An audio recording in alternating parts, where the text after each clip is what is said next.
don't know if you guys have like ever, done it, ever furnished your own house, but my mom is 67 years old. So I have more or less had to move everything by myself. Very, very, very crazy for sure. It has been a very long 6 days. I have not done, 12 hours of labor, physical labor, for more or less 6 days in a row in a long time. This is technically the first day that I have been here alone because I took my mom to the airport yesterday, but I love it. It's dope. The house is perfect. It's small, but that's exactly what I wanted. I don't need a bunch of space. It's just me and that French bulldog that you guys saw. And as long as I have a garage and a backyard, I'm good. Good. I love it. I love it. All right. Well, let's get stuck into tonight. Now, there was a couple of questions pulled up in that I didn't check until literally right now. Okay, so a lot of them are built around. So I put together. Mike, did you check out that document I briefly sent you a video of today? I did. I Um, did. so I think this will help a lot of you. I just did There's this. only one thing I would change, but keep going. I'm sorry. Okay, cool. Yeah, we can go through that tonight. Um, we just want to make this so fucking simple for you guys. Like, honestly. The reason why we go above and beyond for you guys is because we know what it's like to not have that when we first started. Like for me, my upline quit the first couple of weeks of me doing this. So I know what it's like to feel alone when you're learning something like this, and I never want you guys to feel that. If I don't know something, I'm never going to like pretend I do. I'll always, seek out the answer or, ask someone who does. But you guys all know that.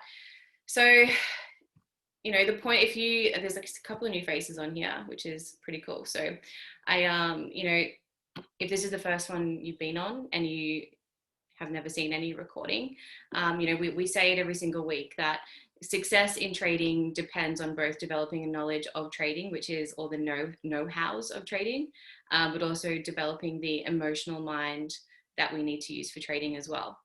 We say this every week as well, that the mind you brought into trading is not going to be the one that produces the success in trading. And that's where, we kind of build these calls around. So Mike and I have been doing these since early 2017. So a very, very, very long time. And one of the questions was about like pre-trading prep. And I know, like, I think sometimes as adults, we forget how to learn when we haven't been learning for so long. We've been out of school for so long. And we don't know how to learn.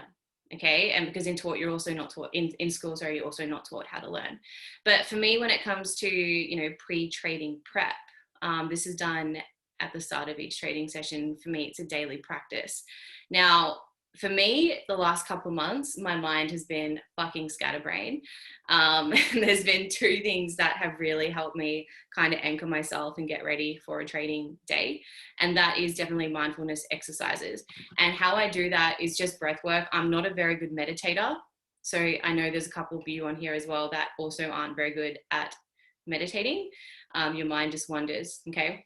So for me, I like to do, if you go to Google or YouTube and type in mindfulness bell, it's a 5-minute mindfulness meditation and a bell goes off. So I do that, also breath work at the start of my trading session as well. So lots of deep breaths and things like that, anchors you. Because someone was mentioning in our chats that they feel quite anxious when they're trading.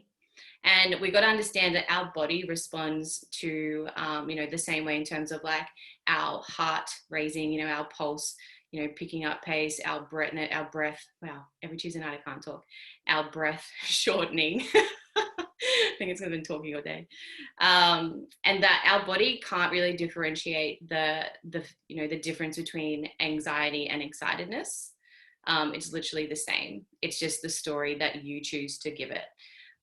So I know for me, that 5-minute mindfulness meditation really does help me. But another thing I do is I do a lot of brain training exercises. And so these are free. They're also online. And it's basically like there's a lot of evidence that, brain training exercises basically improves the functioning of our PFC, like our brain, our prefrontal cortex, where all of our, executive functions happen. So the PFC is basically that critical part of our brain that helps with our decision-making processes. Okay.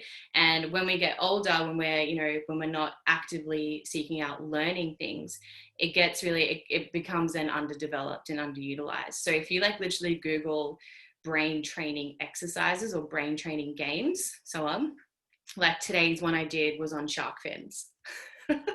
Sounds really bizarre, but it works. Okay. So I follow this kind of 15-minute preparation period before I start my actual trading day. So, on some days after looking at the market, I may decide not to trade, it all depends on my emotional state of the day as well. But I am a swing trader, and there's a number of reasons why I decided to be a swing trader.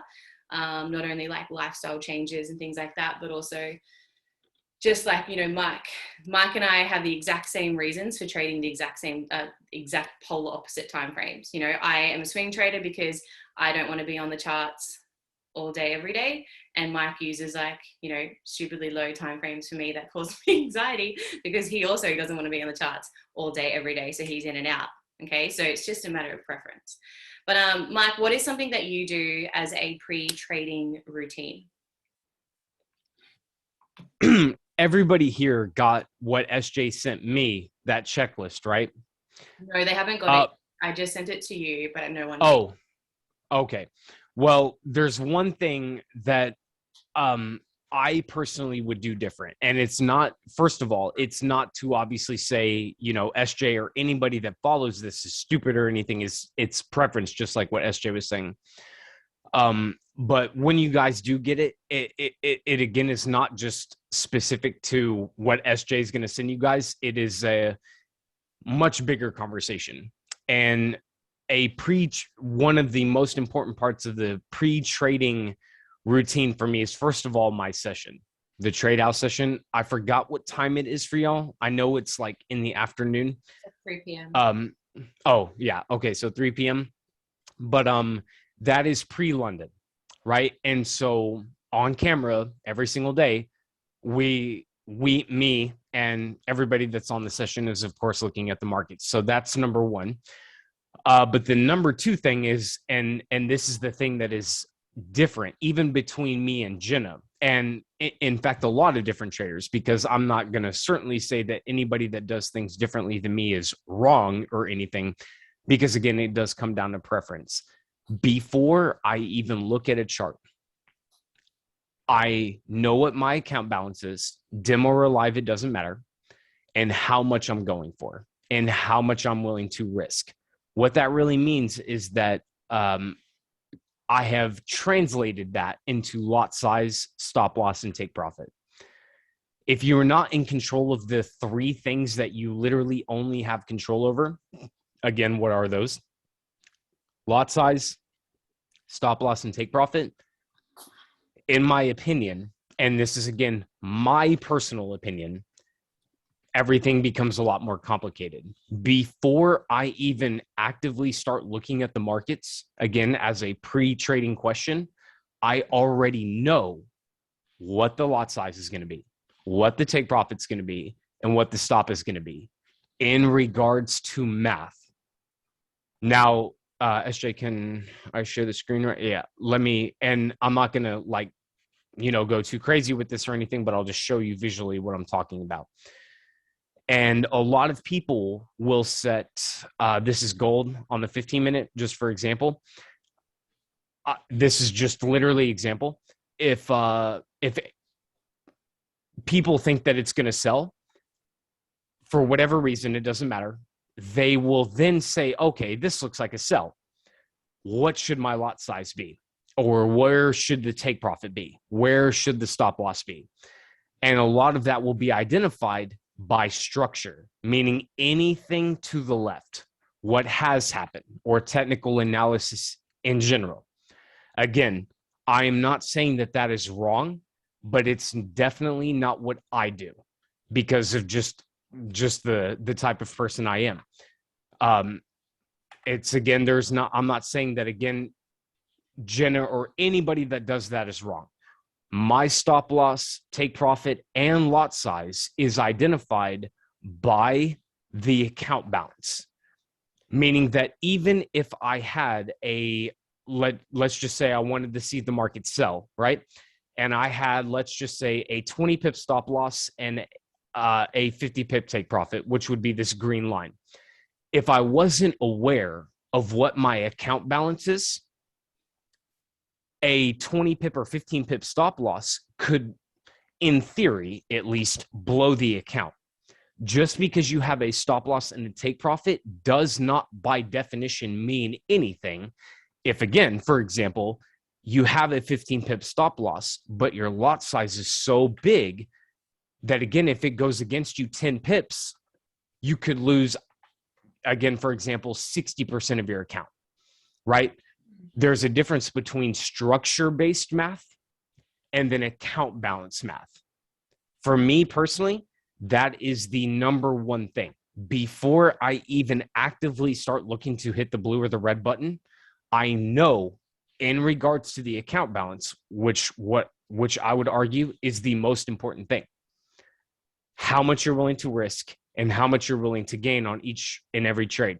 There's definitely also traders that don't use stop loss and take profits. And again, it all comes down to a preference. But my favorite thing about having a take profit specifically, because a lot of people will also trade with stop losses, but they won't use take profits. Would you guys mind going into the chat, if you can, of course, and potentially answering me this question? What is the most... Okay, let me not say it that way. What is one of the biggest benefits of having a take profit? What would you say? What would you guys say? And I'm sure a lot of you guys, have heard me talk about it before, but that's completely okay, because if there is even just one new person, then that's who we're speaking to. It doesn't allow greed.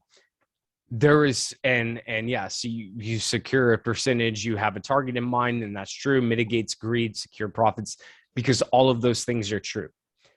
If you don't use the take profit, for example, is 50 pips enough? Is 100 pips? Are you $50 in profit? Are you $75 in profit? Are you $400 in profit? Is that enough? Do you think that the market is going to go for more, so you'll just leave the trade open? Or maybe not, or again, there's so much, what would be the right word? Just so much indecisiveness. The reason why I personally think that a stop loss and a take profit are the most some of the most important things in trading is because beyond a shadow of a doubt, before you even hit the blue or the red button, how much you're going to make potentially, or how much you're going to potentially lose. Period. There is no debate. There is no, well, I'm up 75 pips, but I think it can go to 110 pips, so I'll just leave it in, or any of those other kinds of things. And this boils back to the most important thing about trading, and this is something I say all the time, and so I'll say it right here. This is not a pre-market thing, so sorry to deviate off the question, but the same trade that you catch 50 pips on, for example, on a 0.01 is how much, guys? Well, I'll just give you the answer. $5. A 0.01 is 10 cents per pip, right? If you got into a trade and caught 50 pips, that would, on a 0.01, would have been $5. Now, to go into a realm of, I guess, ridiculousness, if you could go back in time and instead of being on a 0.01, you were on a 0.1, that would have been a $50 trade. Or a 1.00, that would have been a $500 trade. Or a 10.00, that would have been a $5,000 trade. The thing about trading is that what you do to make $5, for example, on a 0.01 is the exact same function that can be done to make 50 or 500 or 5,000 or anything beyond that. So again, looking and identifying a particular amount of percentage in the account, which again should be the most important thing, needs to happen. But aside from that, and I'll pass it back to SJ, that is the most important thing about the pre-market routine, in my opinion. If you have no idea what you're going for and no idea what you're willing to risk, then what are you doing? Aside from that, again, emotional check. If it's been a shitty day, don't trade.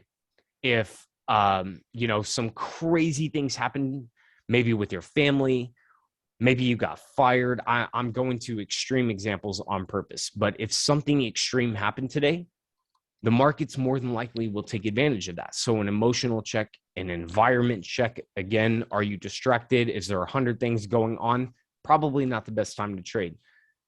Making sure that, and this is definitely one of the more important things, human needs. Mm-hmm. Are you hungry? If you're hungry because you haven't eaten for whatever reason, it doesn't matter, and you're trading, you could very, very well potentially start forcing trades simply because you're hungry or horny or sleepy or any other, again, human emotion that can drive your decision making. So again, if you're hungry, eat. If you're tired, probably don't sleep. Or I'm sorry, probably don't trade, go to sleep. I'm sorry. Yeah, I messed it up. But again, a human emotion check.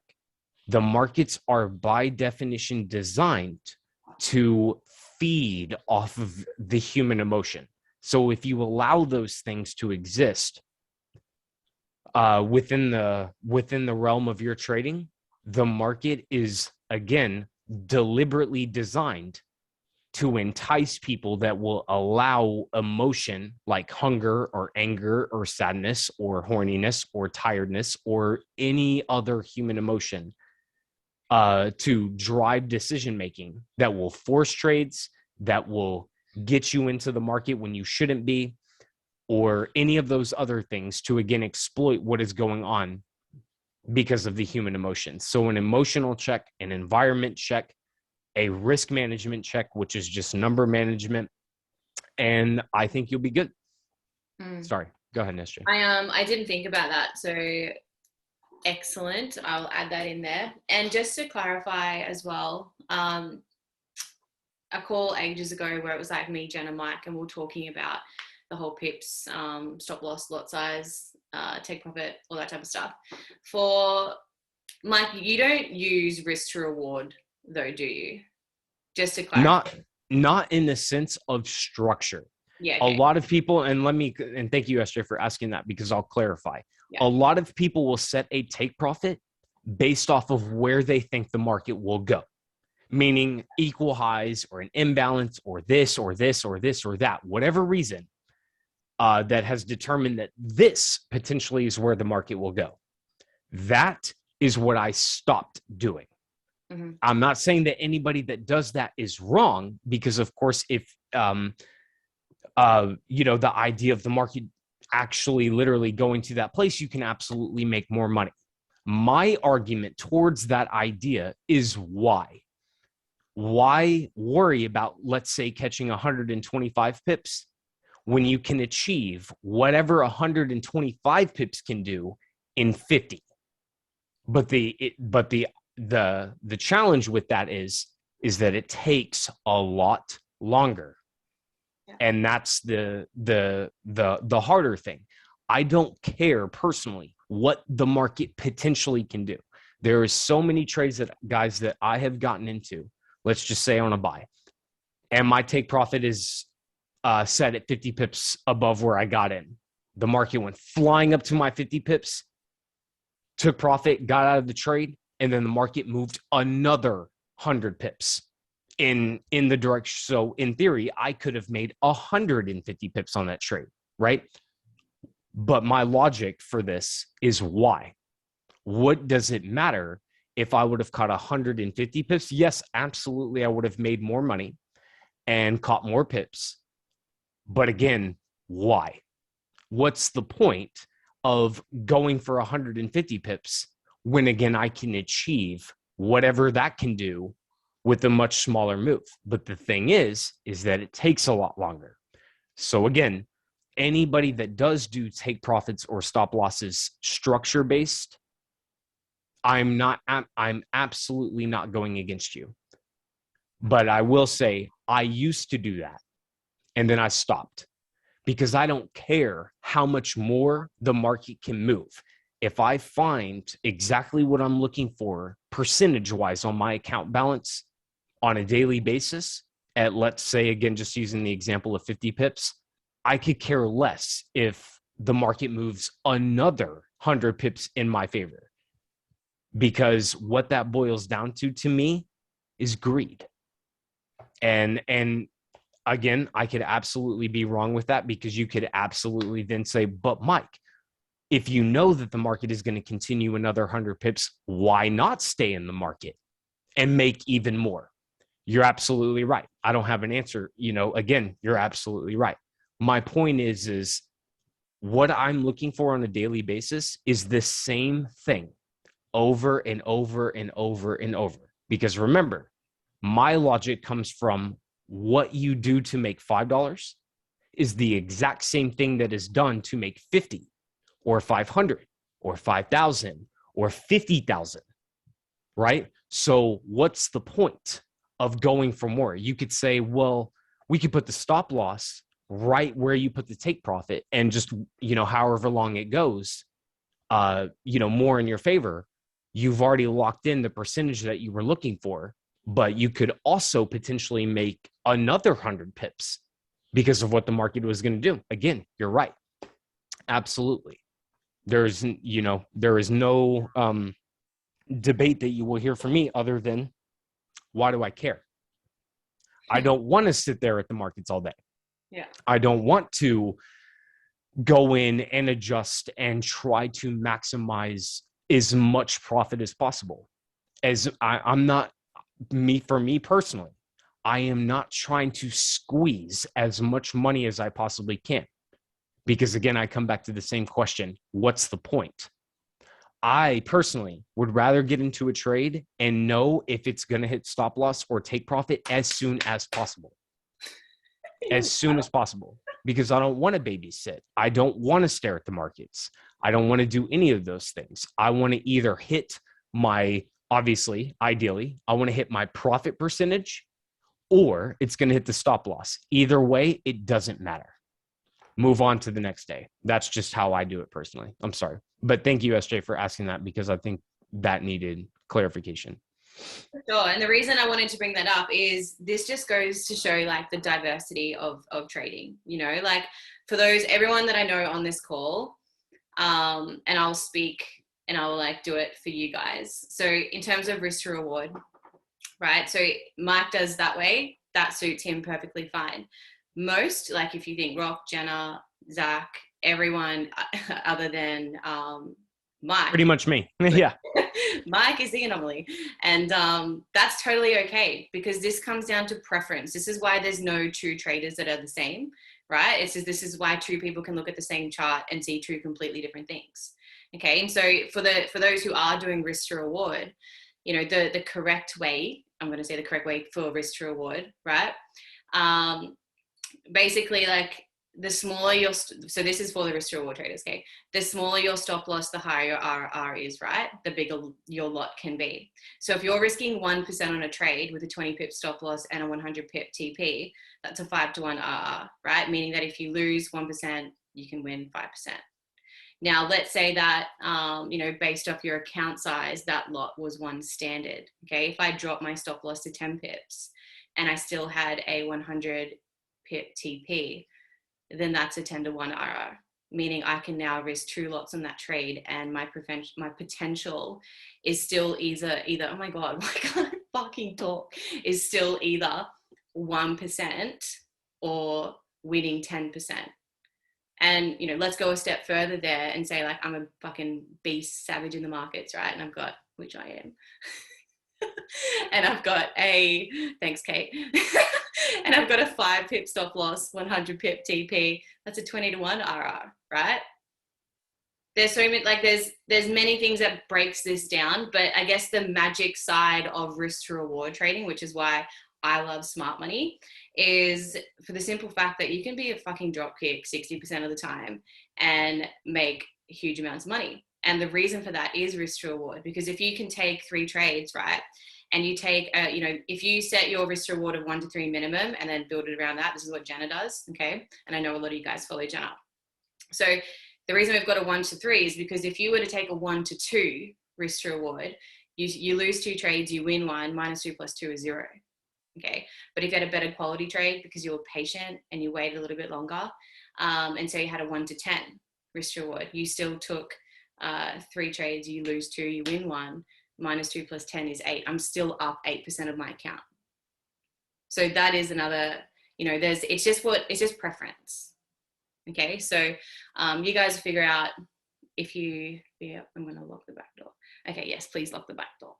Now, maybe I will show you this document now, just for the sake of, we're on this. How do I share my screen? Now, guys, I have sorted out the icy candle checklist as well. So that is this thing right here. So we figured out why is my computer, anyway, my computer's not letting us see it. That thing has been such a drama. But this trader's self-awareness checklist, okay? So I will edit this and I'll add in the whole account balancing that Mike mentioned. This is something that I think will benefit all of you because it's literally about that self-awareness, okay? If you want this, just, message me and I'll email it to you. I'll put it in our Trade House Australia Discord, but if you're not in there, then I'll just email it to you personally. But this is something I feel you guys can, maybe once a month go through.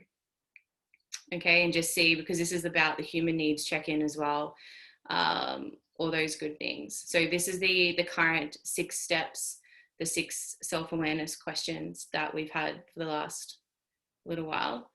But this thing I feel is super important. The most important question that I can ask an aspiring trader is, are you engaged in a structured training process? Okay. Literally this. Education simply means you're going through the education, you're showing up on the go lives, you're asking questions, you're research, but don't take that as training, okay? Because training is the systemic work on oneself to build and hone in on your performance. Trading is a performance-based skill set. Okay, this is why people have, no 2 traders is the same. So it requires constant feedback about your performance, what is working, what isn't working. And the thing that's really going to help you, you can go through the course, go onto the charts, but the thing that's going to help you understand it is this bit right here, right? No amount of watching or being babysat or anything is going to help you. It's you doing this. It's you journaling on Notion. Okay, it's you doing all the things that is boring. Okay, and this is the following questionnaire asks you to assess your emotional experience during your trading. Okay, so on a scale, you just add it up. Add the scores for the odd items, add the scores for the even items. So this thing is really important too. Like, who here has been in like a trading slump? I'm 6 years in and I've definitely had my fair share of little trading slumps. And this is, the question that every single trader asks is always, what am I doing wrong? Okay, and of course you've got intentions because you want to identify what the problem is and then fix it. Okay, but sometimes the question is the problem. The trader, you are so caught up in a problem mindset that you lose sight of the strengths that brought you the success that you have had. And remember, success as a new trader isn't just about monetary gains. Have a think about what you have personally gained from being a part of the Trade House experience, from being a part of IM. That is outside of money, because that is still growth, guys. Don't underestimate that. Just because you may not have the fucking $1 million in a Lambo, you have, there's other ways in which you have grown. And these are some questions that you can build on to help you build that confidence and that self-awareness as well. So I'll add that in to the Discord. And if you are not in the Discord, then I will share it. Mike, do you have anything to add to that? Yeah. And I don't know if any of you guys were on my session earlier today, but it is something that I always absolutely try to make clear. And it is the subconscious answer of, does trading work? A lot of people, again, and first of all, it's an absolutely natural question to ask because it separates the difference between trying trading versus completely going all into it. And if anybody, first of all, is there, that is not a subjective question. It is an objective truth. Trading can absolutely work. You have found something that, again, isn't hourly pay or salary or anything. It is 100% truly performance-based pay. And we're not used to that. But the thing is that the market is designed to, again, feed off of us based off of that perception. So I just wanted to make that clear, that the subconscious question, if you do not believe trading is something that can, or I'm sorry, if you were looking for the answer, again, there is nothing stopping you from going from a 0.01 from a $5 profit to then a 0.1, which is a $50 profit, or a $500 profit, which is a 1.00 on a 50 pip trade, of course. It's the same exact function, the same thing. But again, the only thing that changes is the lot size. So again, it is not up for debate, is really what I'm trying to say. It is a 100% truth that trading absolutely can work. There are billions of people on this planet that don't know what you know about how you can, again, make more money by learning the skill set. And that's, of course, what always the trade house focuses on. And what, of course, I always talk about is that, of course, it would be so amazing, guys, if technical analysis was truly the only thing that we needed to work on. But the best strategy, if you have a 90% winning success rate, that in and of itself, by definition, means nothing. Because if you win 9 trades in a row, catch however many pips, make whatever amount of money, I hope everybody here truly 100% not just understands, but completely believes that 10th trade can wipe out all 9 of those wins and put you back to square one, or worse, square zero, blowing the account. So the idea of the best strategy, the best mentor, the best this, the best that is never what you should be chasing. It is the lack of personal development that comes along with it. And I hate, honestly, using the word personal development because it is completely so oversaturated and just, it seems so in that bubble of self-help and all of the self-help gurus and all of that. But the reality is definitely what they're talking about, which is we do not understand these one and two things.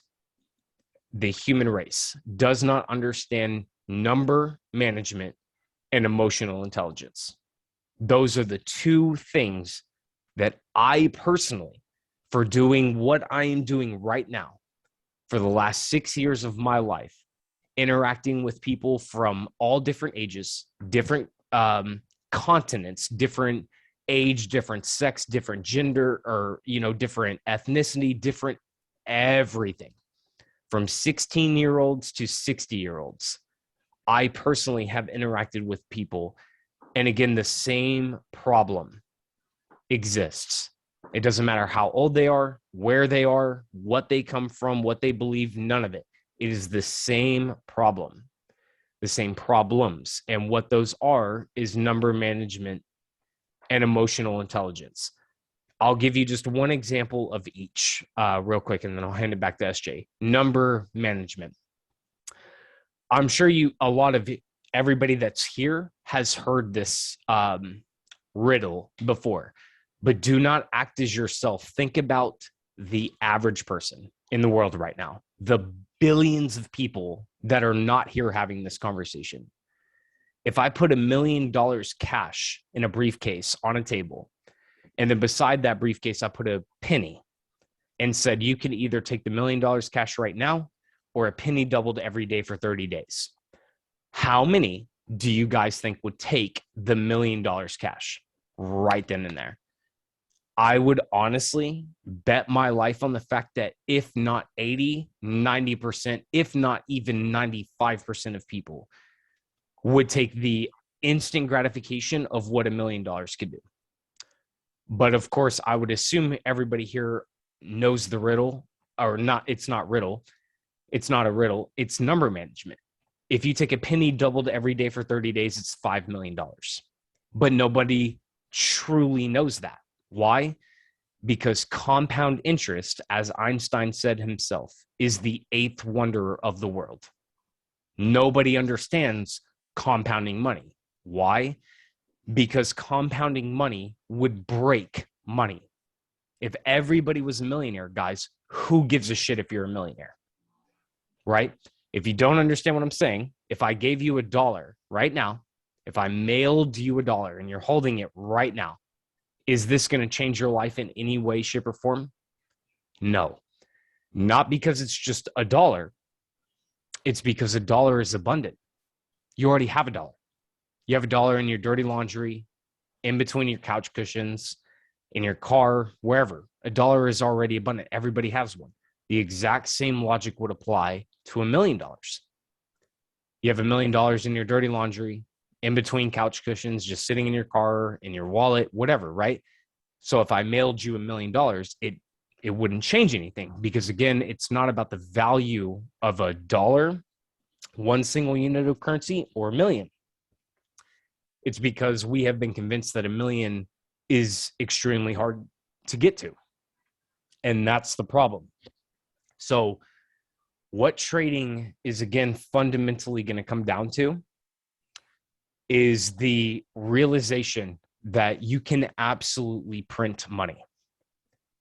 But what's going to stop not just you and not just me, but, again, so many different people, there is a massive failure rate in trading. 70, 80, or 90%, whatever the number is. Well, instead of trying to answer that question, instead, ask a more important question. Is there anybody here right now that can name anything in the world, in life in general, that does have a 70, 80, or 90% success rate?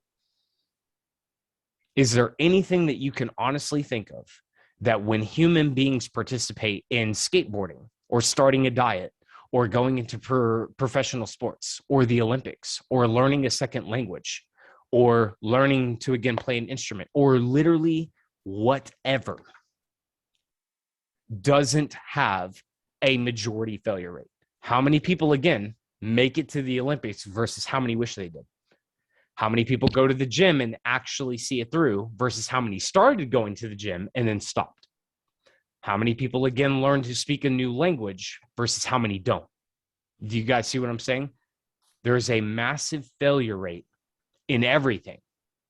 This is not a trading conversation specifically. This is a human being conversation because we have been deliberately kept away from these realizations. And the reason why, of course, is because it would break the capitalistic world that we live in. Capitalism requires the workforce. If me and you and everybody that's on this call and everybody that is on this call and everybody, and all of the people that we knew, and everybody's an entrepreneur, a millionaire, a free thinker, and all of these things, who's going to work at your gas station? Who's going to deliver your Amazon packages if you guys get them down there? Who's going to work at your grocery store? Why would anybody be doing any of those things if, again, the necessity of money is not there? I hope you guys understand what I'm saying, because I'm not going in truly. I'm just scratching the surface of this is the world that we live in. And here you are, and here I am asking the universe for the complete opposite of everything that I have ever been taught.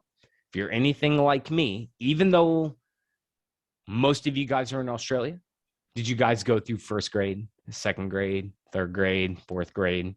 You were supposed to go to college. And then after you graduated college, you're supposed to work for 40 years and retire off of 40% of your income. Even though we are on completely different sides of the world, the same vision is the same. I'm in Texas.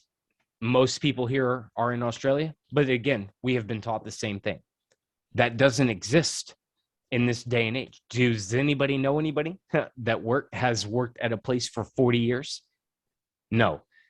Well, or maybe. I'm not going to assume. But for the 99.9% of us, that doesn't exist. So just always remember that what you're asking for here, what you're doing here, is absolutely 100% the opposite of what you have potentially been taught your entire life, from your parents, from teachers, from any other authoritative figure in life, because they don't know what we're doing here, right? Was it possible for them to trade, when they were our age? Of course not. It became available in 1999. So this is new. When I was in high school, FaceTime didn't exist. What we're doing right now did not exist when I was in high school, and I graduated in 2009. The things that we are doing literally right now was not possible when I was in high school. That's how not long ago it was. Everything has changed, and you guys absolutely have to know that. I'm sorry, Shay, go ahead. Okay, you need to stop apologizing. Sorry. Oh, it did it again. Stop it. It's facts. A couple of people in the chat there in my private message saying, true. So yeah, everyone agrees. And it's true. That's just a system. I literally wrote a post on that today on Instagram as well. The shit our parents taught us, what the system wants. It's, guys, we're not meant for this. So if you want... Anyway, let's move on to a different question. All right. So Jacinta just sent me a video and I'm scared to open it. All right. Where are you, Mike? All right. So our question is, I want to go live, but I'm not consistent on my demo and I'm not journaling or following my plan. I just want to kick you up the ass, but we'll be nice because we're on the call today. I want you guys, like, when you think about it, right, a lack of consistency isn't the result of, is actually the result of so many other problems. It's not the cause or the lack of discipline, right?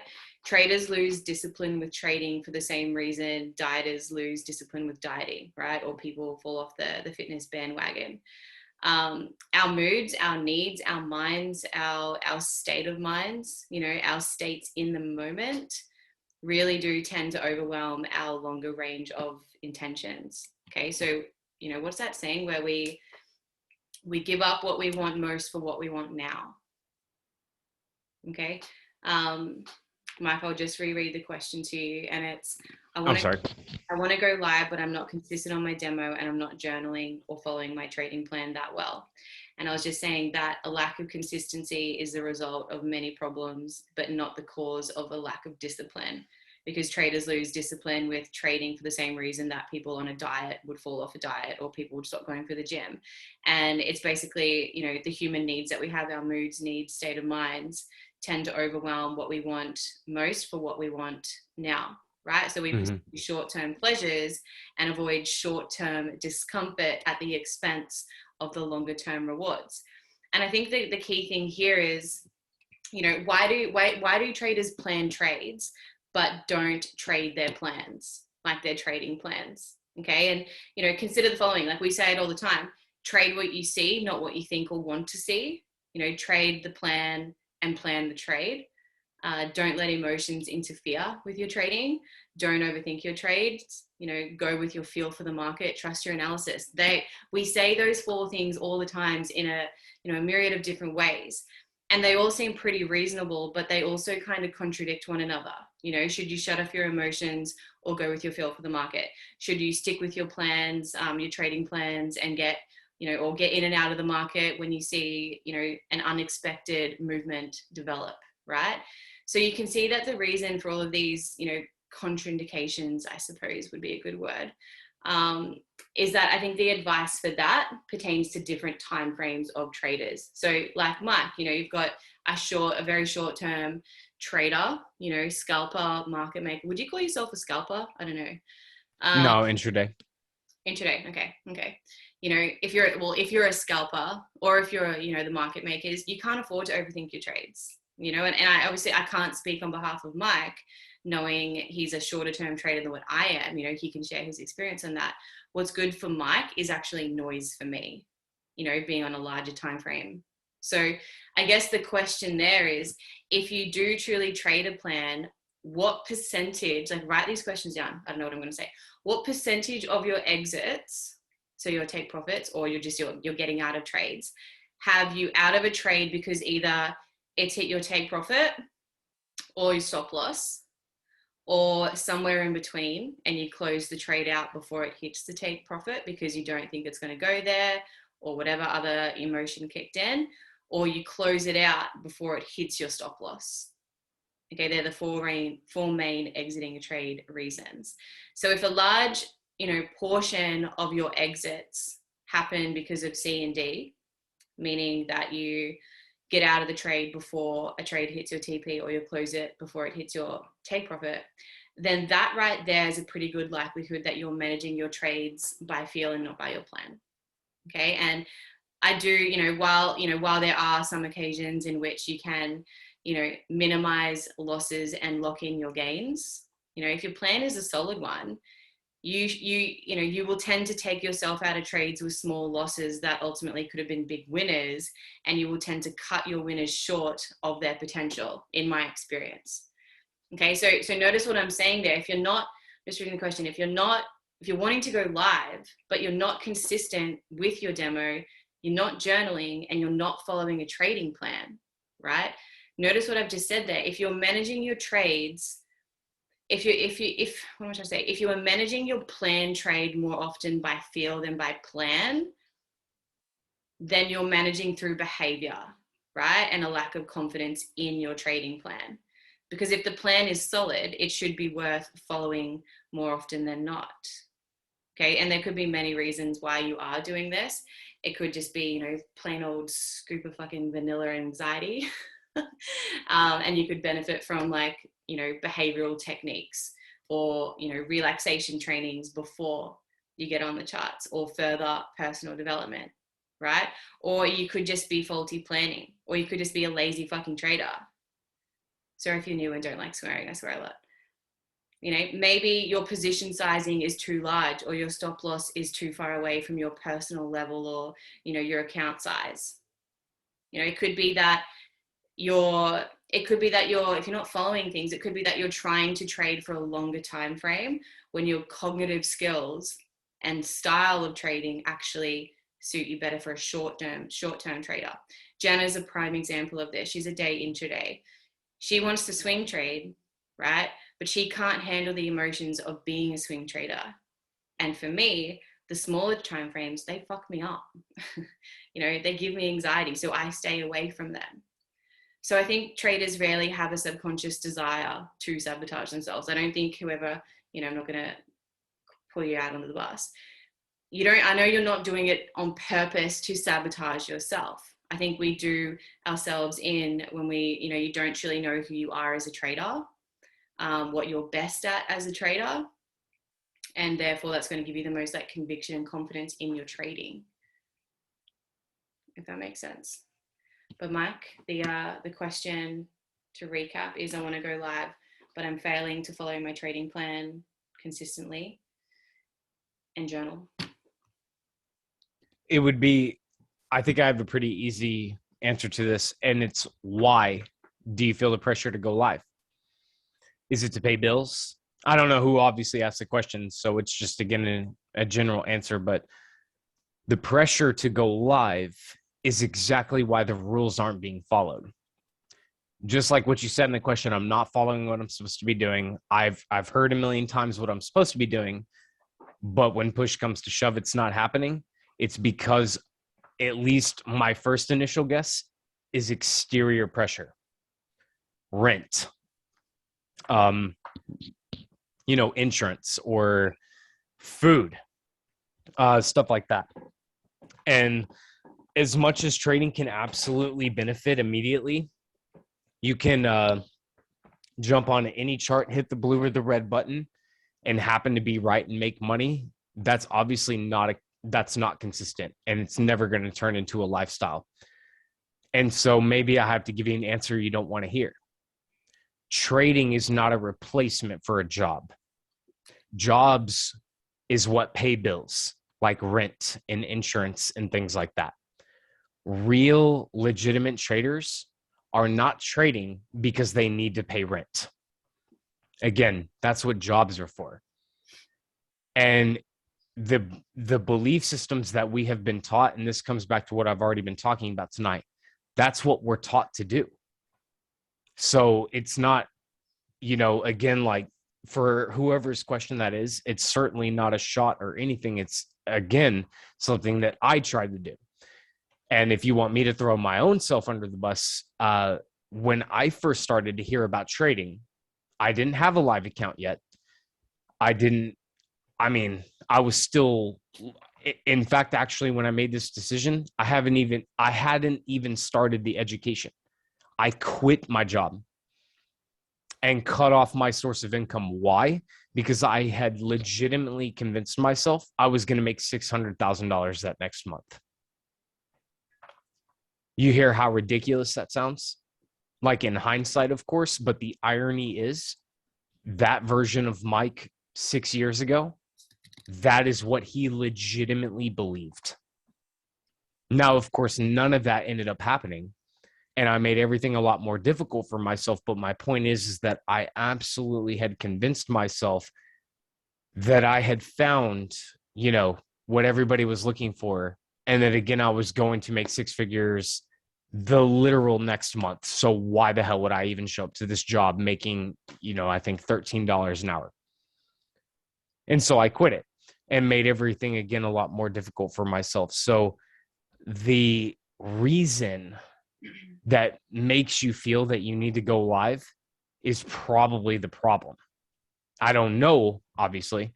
So again, this is just my answer to the question, but trading is not a job replacement. Trading is about wealth creation. That's just, what SJ said in the chat.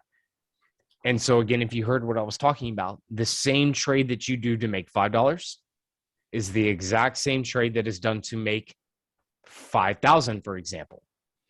But it takes time to get to that. How long? I can't answer that question for a single human being in here. How willing are you to let go of what you have been taught to then replace it with new beliefs?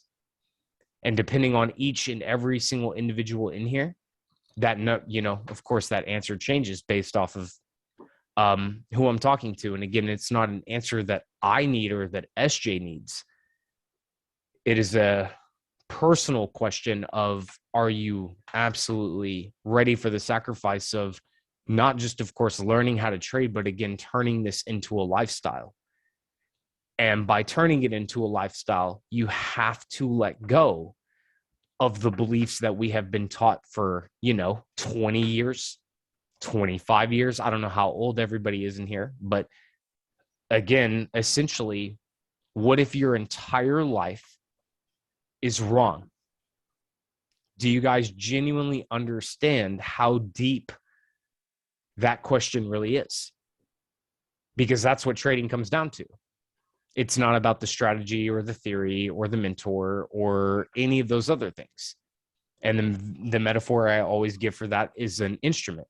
If I put you on $100 keyboard and you sit down in front of it and you sound like trash because you don't know how to play the piano, Do you think that all of a sudden you're going to sound better if I put you on a $100,000 grand piano, one of the most amazing, expensive instruments ever made? If you don't know how to play piano on a keyboard, a $100 keyboard, are you all of a sudden going to play the piano better if I put you on a $100,000 keyboard? No. Why? Because you don't know how to play the piano. The instrument that you're using does not somehow make you better or worse. Or now again, to put this back into trading, the strategy or this or that you were using is again not the answer. It's the person using those things. That again is where the conversation must always go, and what we must always be considering, because it's the most important conversation. In the interest of not wasting your time and legitimately trying to express not just the understanding, but the belief that, guys, there's not a damn thing in the world stopping you from achieving whatever results you want in trading. It's not me. It's not SJ. It's not the platform. It's not the broker. It's not the trading style. It's not the color candlesticks. It's not any of those things. As much as we would all like for it to be that, it's not. The reality is that trading is not designed to free people financially, because the people who have put us, me and you, even though we're literally on different sides of the world, everybody experiences this same thing. The people that have put us in financial slavery are also the people that control these markets. So why would the people that have us in financial slavery and again control the world that way also give us the potential for financial freedom through trading, for example? Well, again, in my opinion, the answer is that, of course, trading is not about the freedom of the human race financially. It's just like a casino.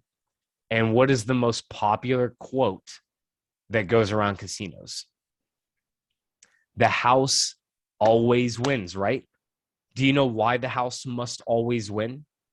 Because if the house did not consistently win, there wouldn't be a house. The entire conception of a casino is not to pay people money. It's to take money. The markets are the same. And that's why there's a 70, 80, or 90% failure rate.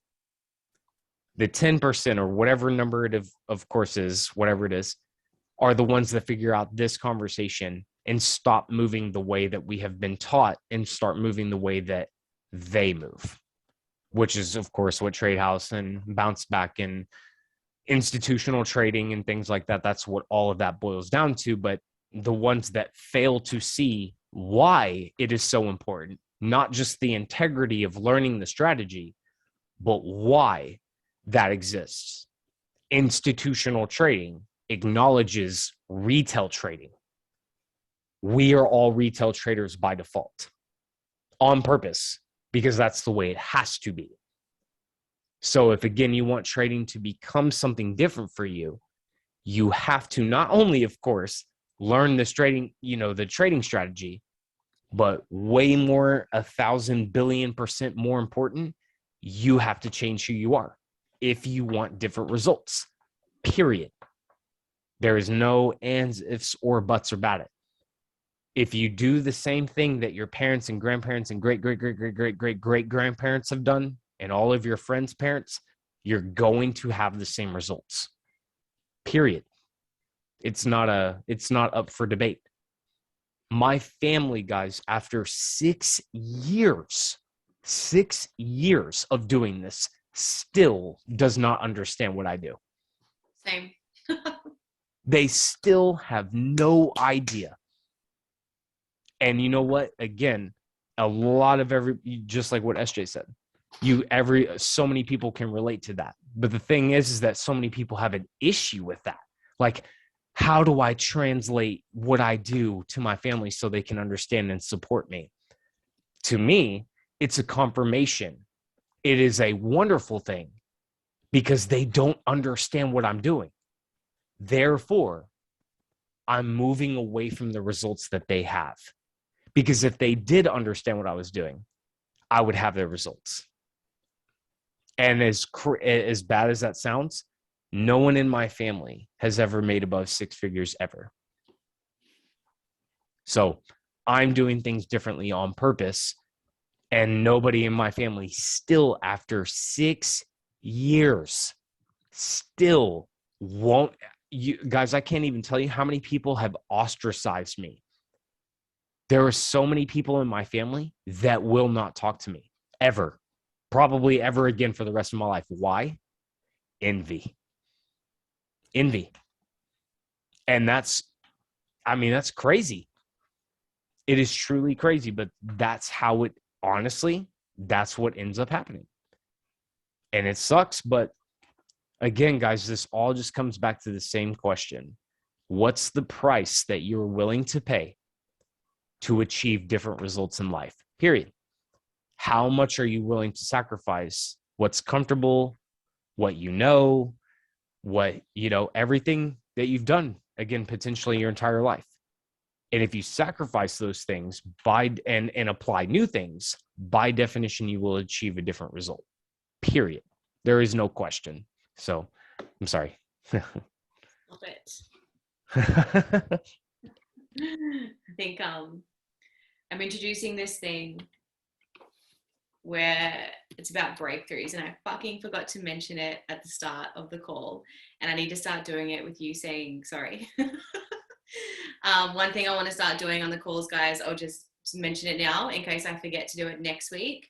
Every single time you have a breakthrough or a aha moment on these calls, I want you to hashtag breakthrough, because I'm going to tally that up, and for every breakthrough, we're going to donate $10 to every hashtag breakthrough.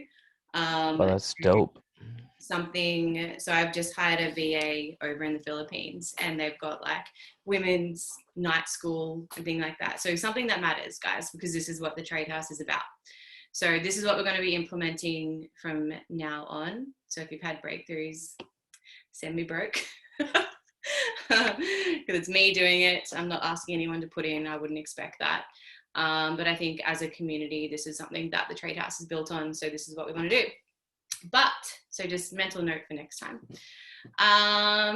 Now, we are running out of time, but I do have one last question, and it is about confidence and emotions in trading, and it's a different one to kind of, well, it's literally confidence, emotions in trading. Now, this is obviously like a topic that's brought up every week, and for good reason, because there's a big factor in it. And I think something that maybe we, I'll say we as most educators don't talk about much early on in our trading careers. Like even Mike, I think even our early calls, we were always like, master your emotions, blah, blah, blah. And then as we've developed as people and leaders and traders as well, we really realized that you can't fucking do that unless you're literally, like we say all the time, a monk in Tibet, and that's all you do is just sit with yourself and do whatever. And when it comes to trading psychology, guys, I want you guys to know that controlling emotions is not the goal. This is not the goal. And yes, that emotional arousal can definitely interfere with your trading performance, but I don't think that means or warrants you to, or to dampen your emotions. Okay. Because how I use emotions to my full advantage, right? And what I mean by that is, if you guys look at some of like the most greatest athletes and performers, even just in sports, okay, and in trading, right? You'll find highly competitive individuals, and they are quite emotional, and they don't take well losing. Think of like, Lance Armstrong or Michael Jordan, Muhammad Ali, all these men were like quite intense and emotional individuals who managed to channel their emotional drive into victories, right? So, then on the flip side of that, you get me, who's so fucking laid back, I could fall off my chair. you get well-balanced individuals. I'm definitely not well-balanced. But if you have, you know, I do know some, Dana, thank you, who have, you know, some well-balanced individuals who have had tremendous success in trading. You know, they don't blow up, they follow their rules faithfully. They have no intense competitive emotional flame like burning within them, yet they're so successful. And so I think for me, like, I fall into both categories. I think most of you fall into both categories. You know, like, I'm a very chill person, but I'm really fucking competitive and I love a trophy. So if there's one on the line, like, you betcha it's mine. But I think the important ingredient in success is not emotional dampening per se, but rather the enhancement of concentration and focus, right? And that is what enables people to act with sustained purpose and stay rooted within their goals without getting emotional on the charts and things like that. Like, if you think about Michael Jordan, you know, he uses, you know, Michael Jordan used to provoke players on the other team, right? So they would argue and they would fight back and he'd piss them off. Like, he was a dick on the court, right? And that would arouse Jordan's competitive instincts and that would 100% elevate his game. And when we operate outside that zone, we lose our focus and we are no longer activating that executive center of our brains, right? The frontal lobes that control our planning, our judgment, and all of our reasoning. And if we don't activate that, and if we're not using that, then we're left with a weak executive center, right? And that's when, you know, you become like a person, you know, maybe ADHD, right? You're prone to wandering, you've got, you know, attention span or, you know, of a freaking fish. Reduce self-control, no offense if anyone has ADHD, reduce self-control, you know, you've got impulsive behaviors, things like that.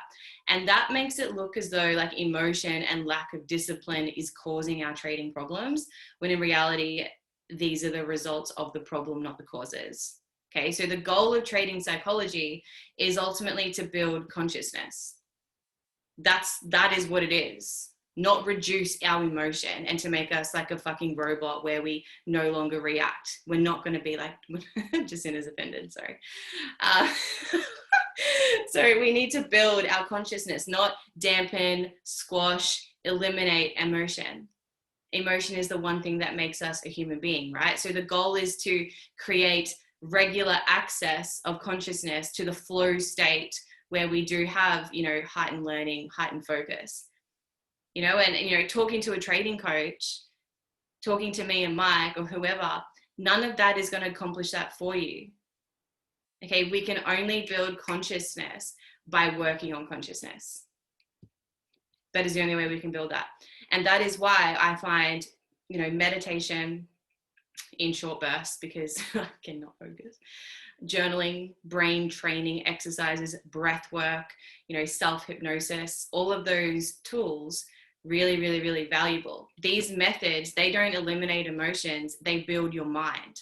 So if we can like, think about it, guys, if we can exercise an hour a day and build our cardiac fitness and, you know, strength train and build our physique, maybe we can hold a similar commitment to strengthen our ability of our mind, right? Think about it. You go to the gym, you train your body, but what are you doing for your mental fitness, your mental state?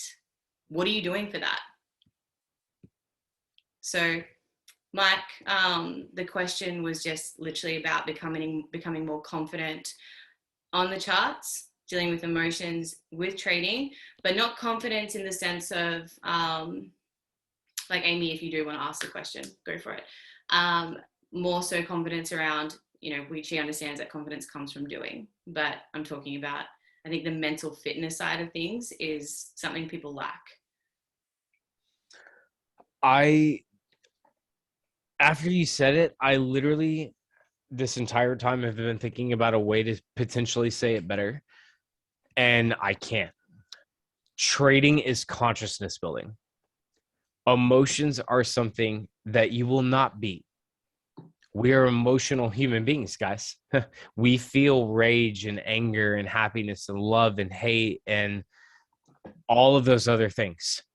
The idea or the premise of mastering your emotions, in my opinion, living in this world that we live in, is completely ridiculous. So my answer to it is math or number management, like what we've already talked about today. or just a little bit. But, again, not allowing my emotions to affect anything, except for, of course, when I get into the market. But everything else is done by numbers and math and percentages. So I don't allow, because that's what I've learned. I am an emotional person. I will let greed or anger or fear allow me to lose traits. And so the idea of, again, conquering fear, anger, or, happiness, excitement, sadness, whatever it is, just emotions in general. Can you imagine like what you're asking as a human being? Like, oh, I want to beat my greed. That is not just I'm not going to be greedy anymore. That's absolutely not how that works. Trading is designed to, again, entice the emotion, those specific type of emotions out of you that will create decisions. So when it comes to me, number management is the thing that can immediately revolutionize your trading, in terms of, it doesn't matter if you're greedy or in a scarcity mindset or this or that, or, whatever else could be going on. It's just numbers at that point. The only thing that you have control over is when you decide to hit the blue or the red button. And emotions absolutely do affect that, which is why the mental checklist, what we were talking about earlier, is important. But again, to eliminate emotions or the desire to go live sounds to me like there is external pressure that is creating, I need trading to work out for me right now. And again, as sucky as the answer might be, and it's not what you want to hear, by definition, yeah, trading can immediately instant gratify you. You might not know a damn thing about trading, have $1,000 account, hit the blue button because you like the color blue on a super high lot size, and quintuple that account. The idea of something like that is possible, but it's not consistent. So again, to have the more important conversation of not wasting people's time, in my opinion, it must be done by math, because the only other alternative is mastering emotion, which is, of course, what we need to be working on. But this is the easy, quick way of, can you honestly just discipline yourself to math? It's that simple. I'm not asking you to conquer your greed or your excitement or your anxiety or any of that, because that's not something that I can ask of you. It's something that you have to learn by yourself, not by yourself, but in your own journey. All trading truly demands is, you can have a stop, a take profit, and a lot size every day, but do you follow it? Yes or no? And that's not an answer I want you guys to answer. It's just about you personally. And, again, recognizing that maybe if you're anything like me, the power, that kind of power to potentially change all of these things about my life, has never been possible until trading. I have never in my life had the ability, to do what trading can do. But now here we are. And learning what the price of that actually is, again, not a degree or a certificate or a boss or 4 years or 8 years of college or any of the things that, again, have always kept us back. What is keeping us back here when it comes to trading, in my opinion, again, is emotional intelligence and number management, risk management, understanding why you're even getting into these trades, and of course, understanding who you are as a person, which is why, again, I love what SJ said. There's no beating what SJ just said. Trading is consciousness awareness, which is just, again, simply awareness. If you don't know what's going on, how could you possibly fix it? And trading exposes you to you. You will run out of, if you, and that's something I will tell all of the new people, if you legitimately commit to trading, you will 100% eventually run out of excuses. It's no longer the broker's fault or the mentor's fault or this or that or any of these other 100 million things that we could say, oh, it's not me, it's that. Eventually, you will run out of those excuses. And when that happens, you are forced to recognize your problems. The moment that happens, it is no longer ignorance, it is a choice. Therefore, meaning you again have power over the outcome. You can continue to allow these things to happen, or you can change. And that decision is up to each and every single individual, because I'm not stopping you from making $5, $50, $500, or $500,000 a trade. In fact, no one is stopping a single soul that is on this call right now from making whatever amount of money they want, except for the bullshit excuses that you have in front of you, that you have convinced yourself of. That's what we have here. And again, just always remember, where else has that ever been available in your life? Ever, in anything? Do you truly understand what you have here? And even for me, it is unbelievable. So I'm sorry, SJ, I know we got to wrap it up. Stop fucking saying sorry.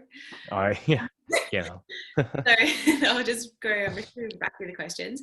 So I started out day intraday, and then I learned how to swing trade in 2017.